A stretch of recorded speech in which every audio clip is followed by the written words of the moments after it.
Masu sauraronmu barkanmu da sake saduwa a cikin tashar tamu mai suna ƙasar Hausa. Mai sauraro na da damar bibiyanmu ta shafukanmu na sada zumunta kamar su Facebook at ƙasar Hausa, Twitter at ƙasar Hausa, Telegram da dai sauransu. Ko kuma mai sauraro na da damar binmu ta shafinmu mai suna ƙasarhausa.com.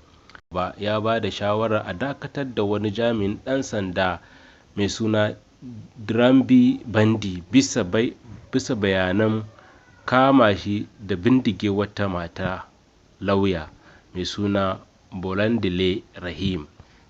Bolandale Rahim wata lauya ce kuma matar aure ta gamu da ajalinta a hannun Drambi lokacin da ta yi arba da shi a jihar Legas a ranar Lahadin da ta gabata.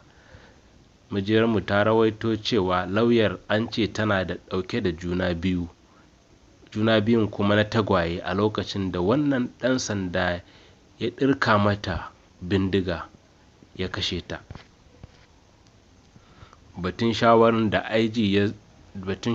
da IG na zuwa ne a ranar Laraba 20 ga watan Disamba ta cikin wata sanarwa da ya miƙa kakakin rundunar 'yan sandan Najeriya ya fitar.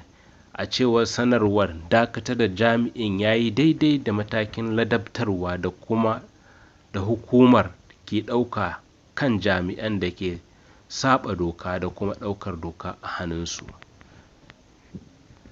Allah ya sa mu dace. A madadin abokan ayyukanmu Malam Sa'idu da Adamu Sa'id, ni Awwal da na shirya na gabatar nake ce mana saduwar alkhairi.